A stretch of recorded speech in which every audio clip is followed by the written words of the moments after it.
Okay, we've Omer Rav. Omer Rav Yehuda Omer Rav. Student says in the name of Rav, Yisrael haba machma savit kachavitz.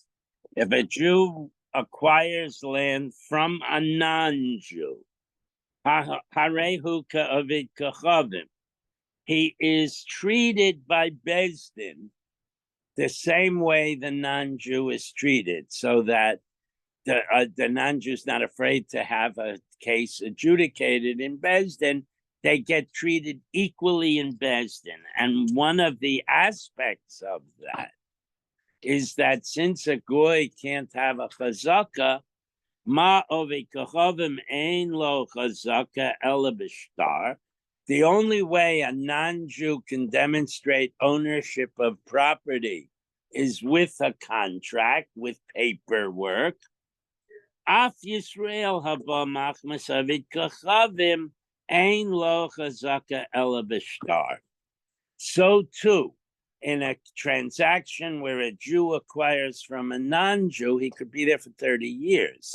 It does not create a chazaka. The only way that the Jew could demonstrate that he's the owner is with paperwork. But there's one minor exception. Omer Rava. Rava adds to this din a footnote. I Omer Yisrael, if the Jew says, Lididi Omer li avid kachavim demina zavna, if the Jew claims that it was not Goyish land historically, that Goy acquired it from a Yid. So if the Jew makes that statement in court, that I know the Goy bought it, the Goy told me he bought it from Abramowitz, then the Jew could have a chazaka. Okay. Mi'ika midi. What if now what happens? Why is this also? Mi'ika midi de ilu avi kachavim omar lo mehemnan.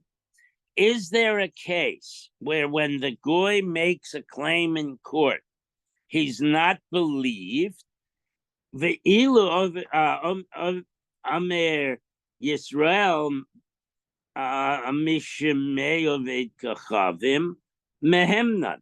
So can there be a circumstance where the Goy makes the exact same claim as a Jew? The Goy is not believed and the Jew is believed. We just said that the court treats them equally. So why would this Jew be treated differently by saying that the Goy got it from a Yid? That is illogical based on the principle that they're treated equally in court. Ella Omarava. So what it has to be is a little bit different. I Omer Yisroel, Kamedi Zivna V'Kachaver Minach. I was present when this Goy acquired the land from a Jew, and then he sold it to me, V'Zavna Nehali. So he was acting as a middleman.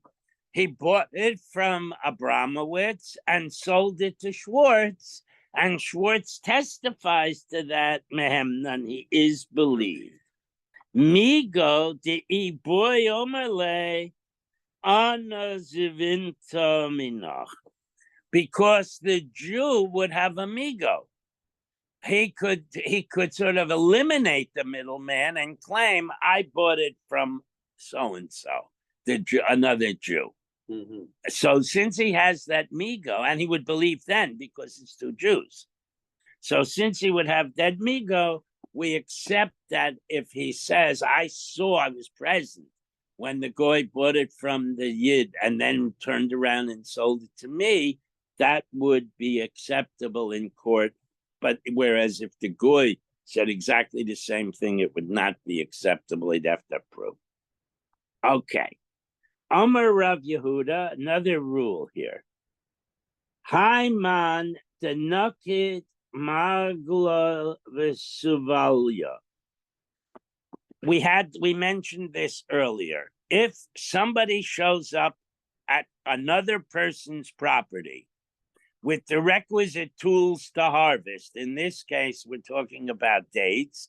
So he shows up with the rope to climb the tree and with the scythe to chop off the dates. V'yomar, and he declares, Azil Igzera de Dilka Tetplanya. I'm going to chop down these dates and acquire them because I bought them from him. That we remember we learn about futures. I purchased them from him in advance, and now I'm coming to collect the dates that I own that are on his property. Mehemnan, we believe that. And we learned the rationale earlier. Lo chatzif inish demig azar dekla to lav delay, because it's inconceivable that a yid would have such chutzpah to out in the open in front of everybody in an area to go and steal dates by harvesting them from the other guy's property. That's inconceivable. He must have bought them in advance. So his act is a riot that he's the owner. Okay, V'yomer Rav Yehuda, yet another ruling of Rav Yehuda. Haiman tachazik meguda da arude lebar. Okay, they imagine you own a field, and the text says wild donkeys, but could be rabbits. You have a garden, and it's wild animals are constantly attacking your growth, what you're growing, and you're losing produce. So what you do is you leave like say a yard or 2 yards of land at beyond, up to your border. You leave a gap, and you put a big fence back from your border, say 2 yards or Dalit Amos, let's say. And then when you plant your garden, you throw a few seeds into that unfenced in strip. So when the animals come, they have easy access to to those plants that grew from the seeds you randomly distributed. And your hope is that they'll be satisfied and they won't come and eat the food on the inside of the fence. How would they get inside? They would hop over, climb over. I mean, how do I know how? The point is, you're doing what you can to avoid having the animals eat your stuff. So the implication is that if the fence were right at the edge, they would get in somehow. Okay. But if they have free food, they're not going to jump the fence. These are wild donkeys, so they're capable of jumping, say, a mechitza. Did you say so? The Gemara is presuming it. I'm not saying anything. I'm just trying to translate the Gemara. Yeah, my border is where you're sitting. So I put my fence where Marty is. And then I scatter randomly seeds between you and Marty. So the wild animals have free food that with easy access. And my hope is they're not going to jump the fence and ruin my garden. Fence is set back from the border. Okay. And you intentionally threw seeds over the fence. Still on my property, so the wild animals would be less inclined to jump the fence and eat my grain. Okay, that's the case. Okay, now, supposing you come along and start harvesting that grain on the outside of my fence, and you do it year after year after year. Okay, so that's the case. Amar Rav Yehuda, Haiman, the fellow, the achazik that tries to make a chazaka, miguda da arude levar, that is there as a barrier for that strip is like a no man's land for the wild donkeys. Lo havi chazaka. You can do it year after year after year. That doesn't constitute a chazaka if you have witnesses that you've been harvesting that strip. Meaningless. Okay, that's his rule. My timer, why? Because Meimer Omer, the person who owns that property legitimately, could say, Kol dezora nami arude achlele. I didn't even know you were picking that wheat. I figured the wild donkeys were eating that wheat. So I had no reason to go to Besdin and make a challenge. It was there for any to make it hefker that the animals could take it.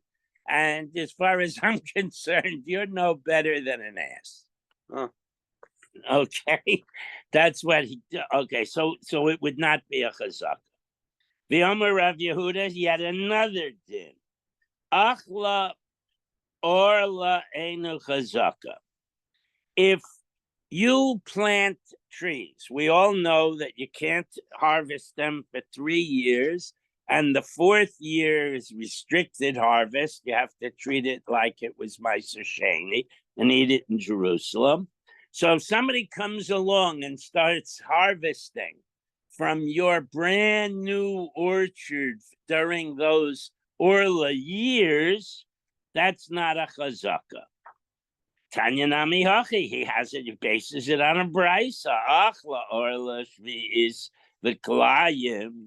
If somebody comes along and squats and harvested Orla Shvis or Kalayim, ain't a chazaka, that does not establish a chazaka.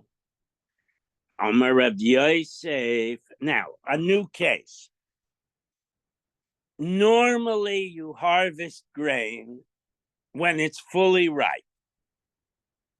However, in Germany, I mean, just modern times, they eat something. We have chulent. The German Jews had something called green corn soup, which was a porridge made from unripe grain. That's why it's called green corn soup. So supposing you lived in Mechuzah and you were a pre-yek and you ate green corn soup. So you harvested grain early. Okay? Omer Rav Yosef, achla shachas, if you harvest unripe grain 3 years in a row, lo have a chazaka, that's not called a chazaka, because the owner wouldn't be expected to be out. In other words, if the harvest is the 3rd week of March, and you're out harvesting the 1st week of March, you would not assume that the owner of the field would come out and inspect and catch you. So since you're there when he's not expected to be out there, he can't make a macha, and it doesn't create a chazaka. Omer Rava, betzava the mechuzah kaima, but because everybody eats green corn soup on Shabbos in Mechuzah, if people do go out and harvest early, so havi chazaka, that would be a chazaka if it happens to be in an area like Mechuzah where early harvest is normal. Amar Rav Nachman, tafticha lo havi chazaka. If you have normally not arable land, it's very ruddy or it's very rocky. In this case, it means very ruddy. But somebody camps out there and utilizes whatever is naturally growing there, or puts dries fruit there or puts animals there. That does not create a chazaka, because again, the owner is not going to be very interested in the weeds and the random pieces of wheat that grow there, so he won't notice that they're missing and he won't make a machla. Now, We learned initially that the requirements for establishing a chazaka is both occupying and deriving benefit. Those were the two conditions. So what happens if a guy takes your land, the apik kura va'ayil kura, and he plants a kur measure of seed, and it grows, and he harvests exactly a kur measure of seed. So his output equals his input. So there is no benefit. Lo havi chazaka. Since the output equals the input and there's no benefit derived, it's not a chazaka. He could do it for 10 years. It wouldn't matter. Okay? Vahani de Reish Galusa. Now, furthermore, the Reish Galusa represents the government of an autonomous Jewish settlement in Bavel. The Reish Galusa had the right of eminent domain. And he also owned vast tracts of land that may not have been utilized every year. So if the Hani Debei Reish Galusa lo mechaskebon, if the Reish Galusa's guys come and take your land from you, that does not establish a chazaka, even if they use it for 3 years. V'lo mechaziknan bahu. If a non-member of the government goes and squats on government land for 3 years, all the witnesses in the world, he does not create a chazaka because that's government land. We have that in the United States in places like Utah, where more than half the state is owned by the federal government. Okay, now, the Mishnah also told us that you can create a chazaka with slaves. We even had a case where people shared a slave, and how did they create a chazaka? So what's the deal with slaves? Okay, avadim yesh lehem chazaka. Can you really create a chazaka by possessing a slave for a 3-year block of time? Va'omer reish lekesh hagoydros ein lehen chazaka. Animals are not necessarily yours if they're on your land.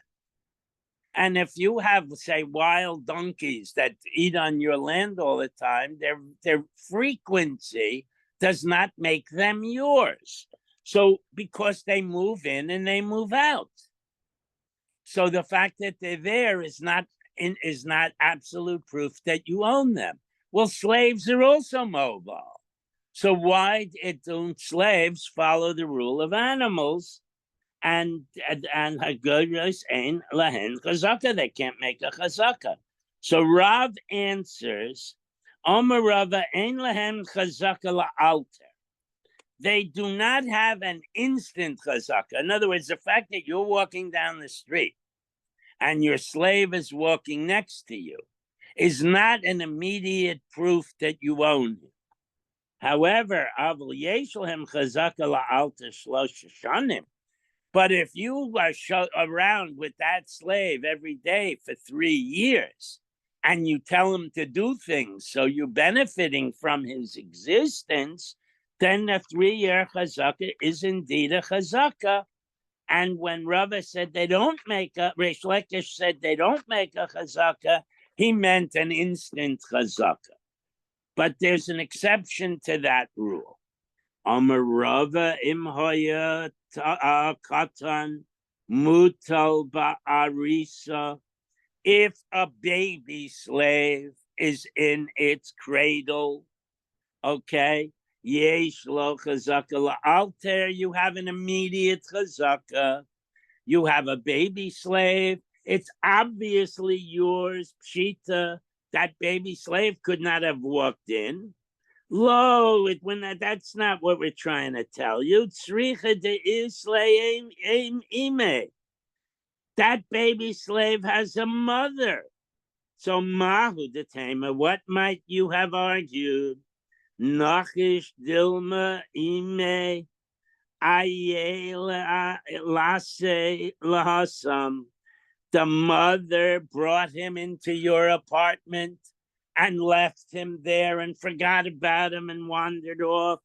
And therefore, his existence in your apartment does not make him have a chazakah. Kamash Malan, he does have a chazakah. Amalo Minash Yabra. A mother doesn't normally abandon her child. So the existence of a baby slave in your property is an indicator that it belongs to you. Okay. Now we're going to have a case where Abramowitz's goats escaped from Abramowitz and are eating my food. Okay? Hanhu Ize, these are these goats. The Achlu Hushla Binahardoi. They were eating barley that it's like pearled barley. In other words, the husks have been removed from the barley and they were in a pile, and somebody's goats came and ate them. So have kota in tuva. So I'm sorry, Mari Choshlev Tafsinahu, the owner of the property, the owner of the barley, captured those goats and decided to keep them. Vahave koto in tuva.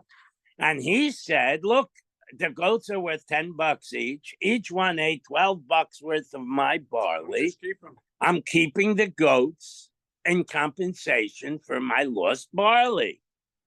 So Amar Avu de Shmuel's father Paskin, Yochalatoen ad kidei de mehen.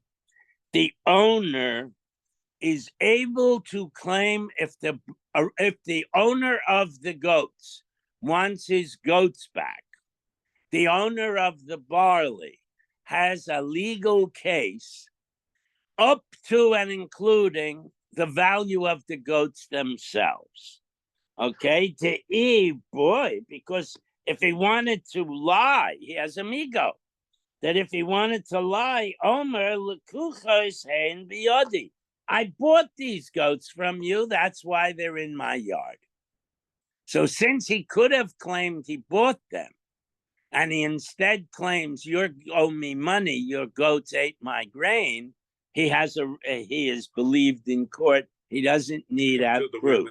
Up to the limit of the value of the goat. You don't have to kill the goat and do an autopsy to prove he ate your grain. Okay. Reish Lekesh now challenges this whole thing.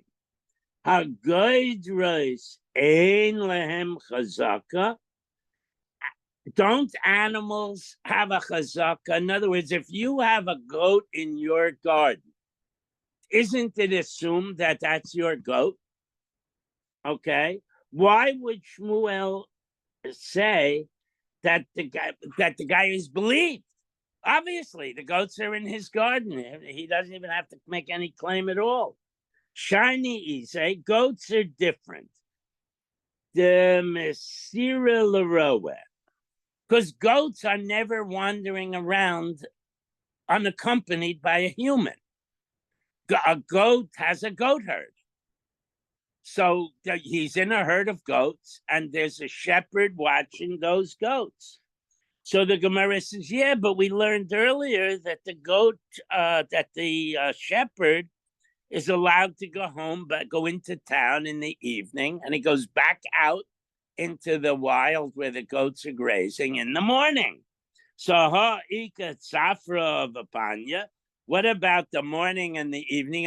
What about the time frame when the goats are unguarded? They could have right, and they could have then wandered off and gone into Schwartz's garden. So his presence in Schwartz's garden is not a raya that he owns it.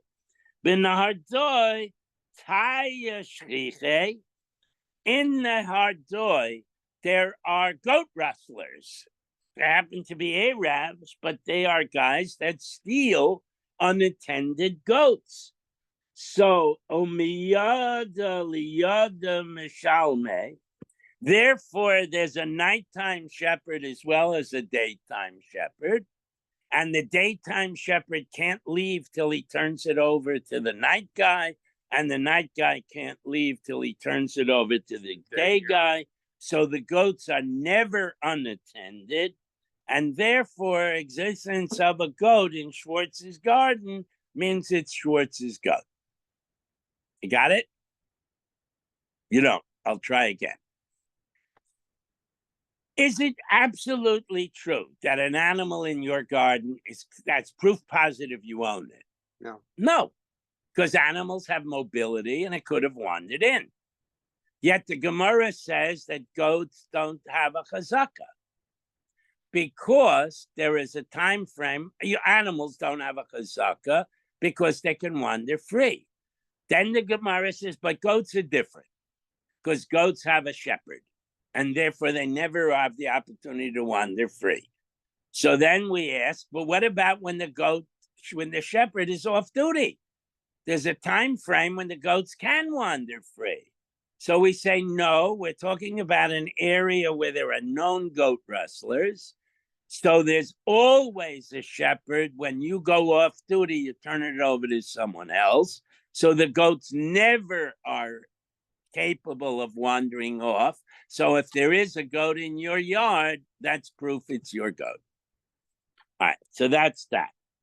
Now, we go back to the Mishnah and we had various opinions. We had one opinion. Yeah. If you live in Nahardoi, where a brahmin with his goats are always guarded by a man, day and night. So they know, so it's not likely that a goat wandered off.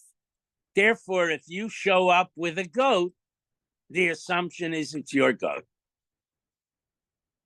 Even though by the time somebody else was. Yeah, but everybody's goats are guarded. They're either locked up or they're in the control of a shepherd. So in order for you to have a goat, you had to have bought it. That's the assumption. All right, let's go weiter.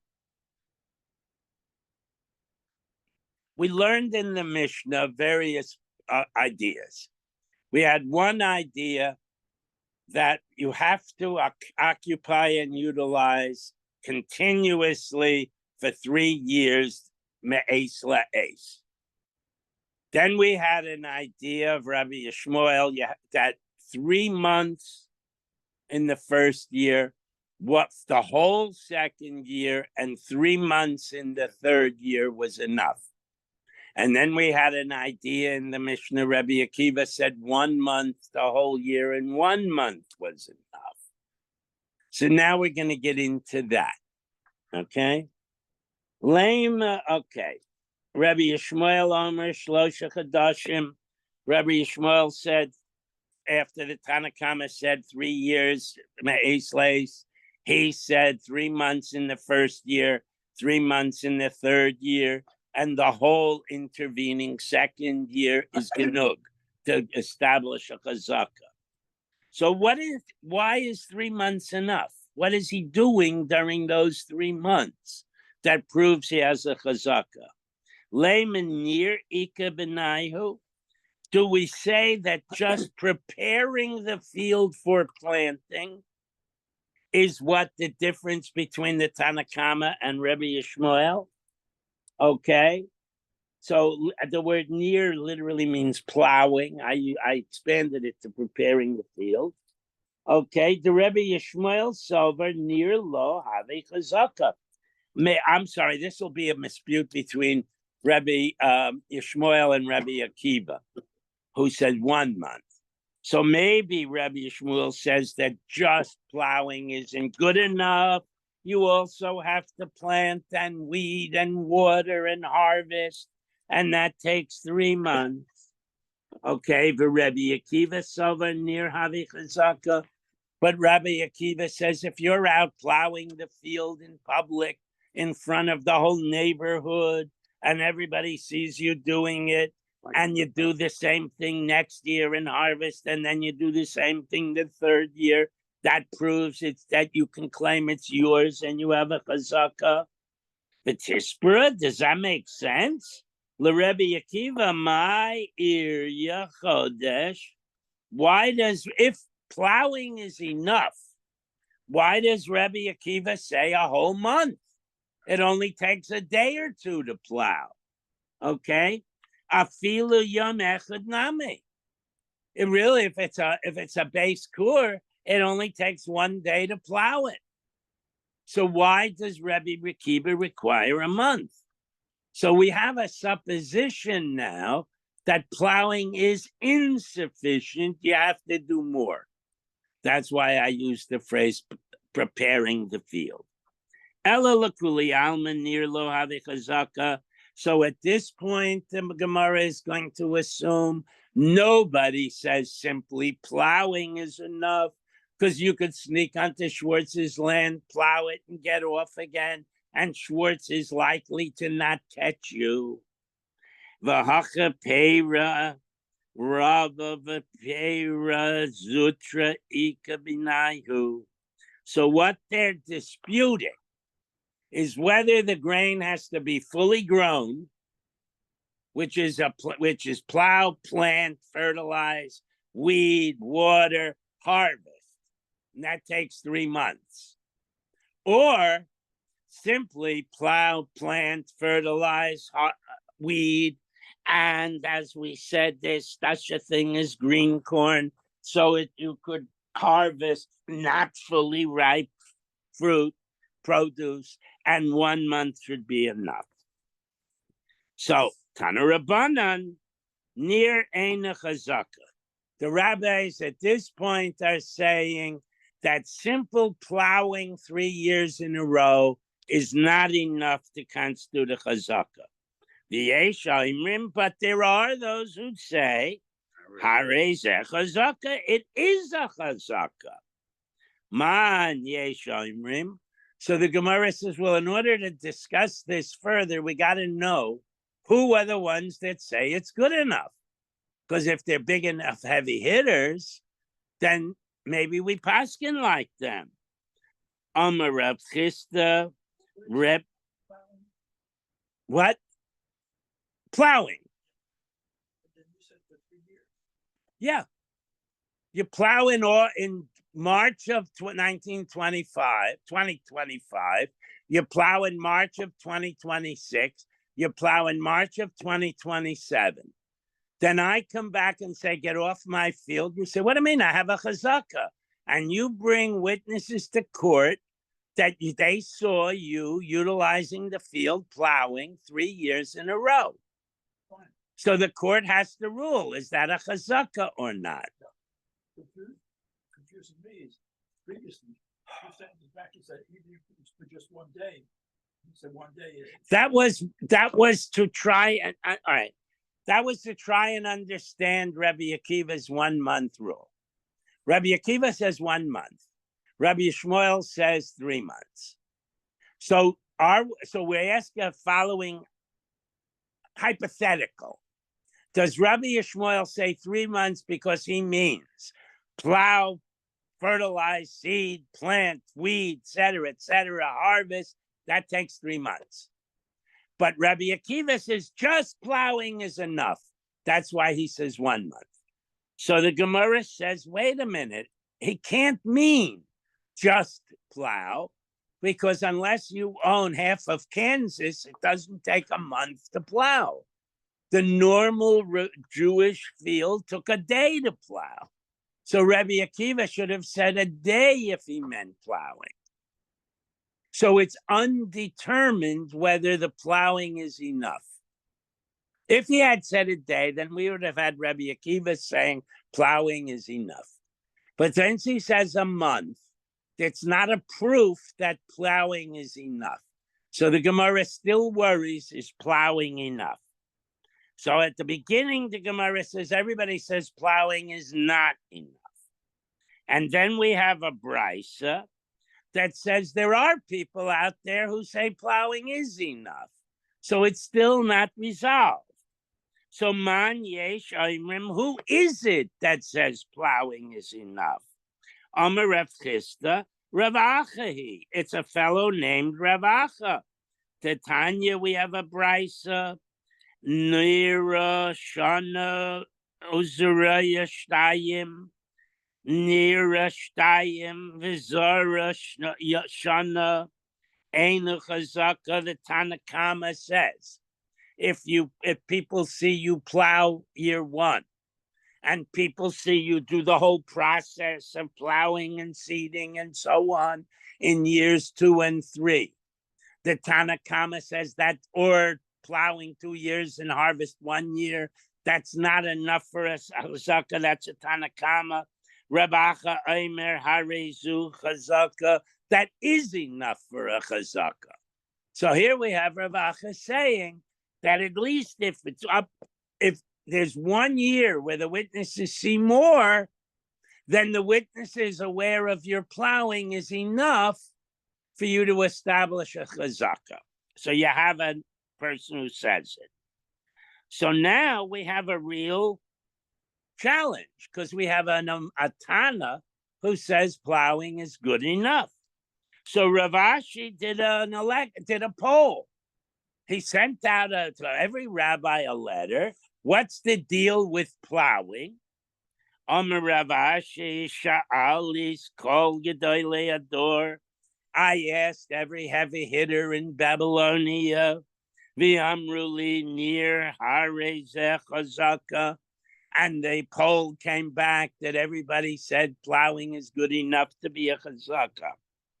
Amalei Rav Bivi, the Rav Nachman. So Rav Bivi went to Rav Nachman, who was the Gadol Hador in Bavel. My time demanda omer near havi chazaka.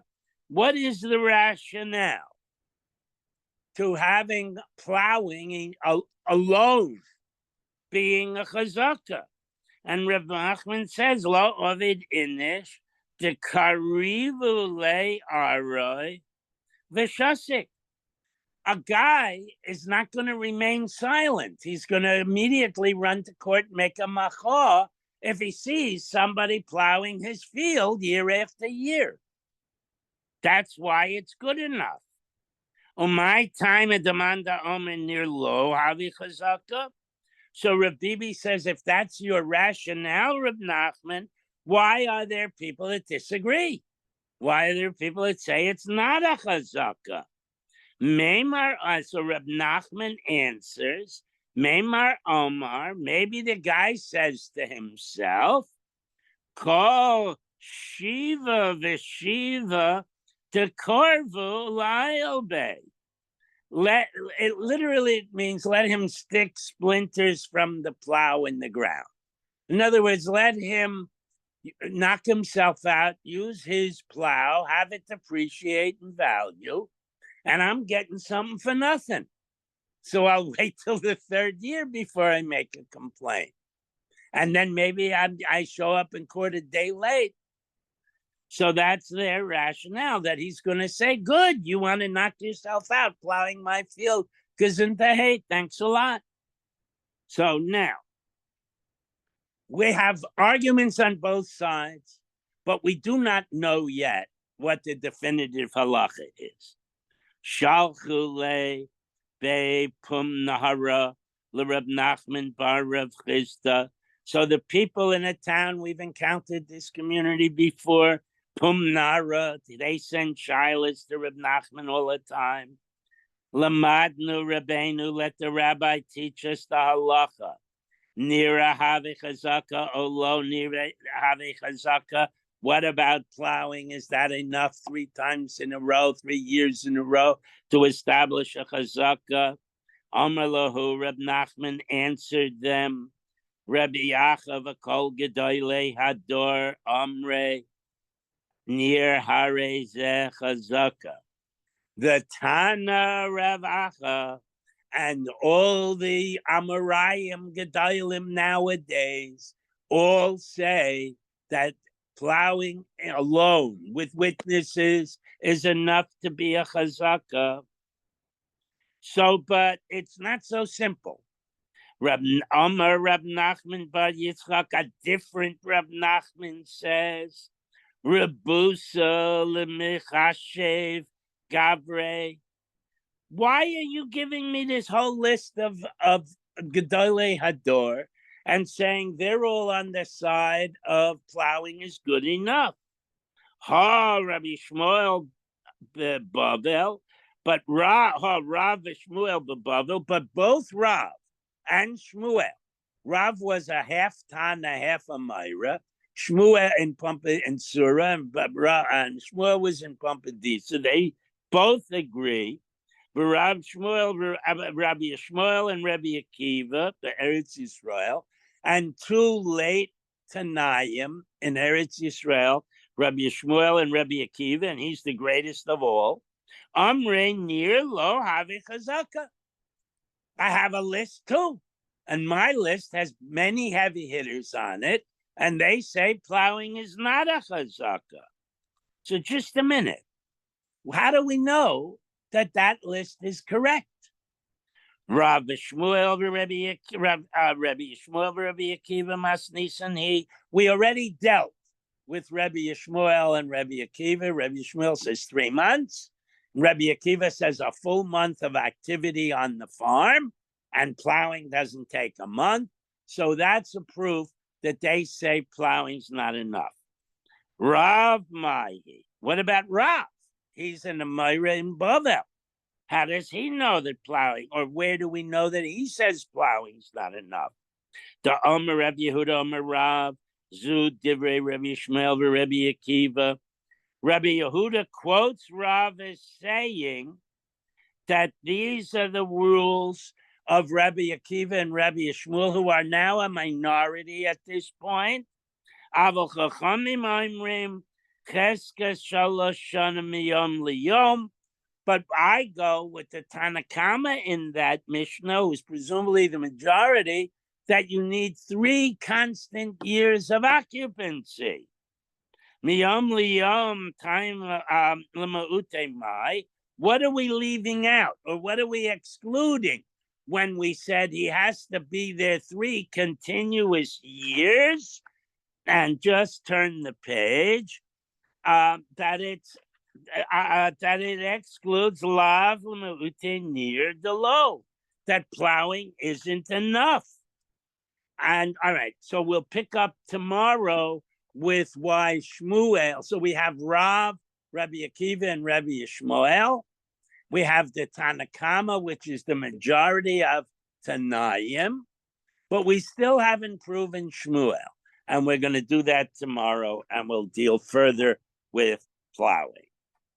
Okay, see you. And then tomorrow, tomorrow and Thursday are the end of my service, and Rabbi Green will be back.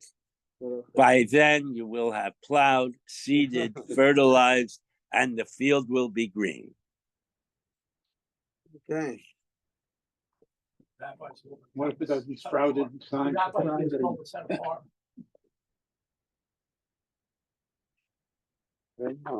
Okay. I would think if someone's gonna put in all that effort to plow a field, you wanna make sure it's gonna be for him, not for someone else. Well, he's trying to steal the field.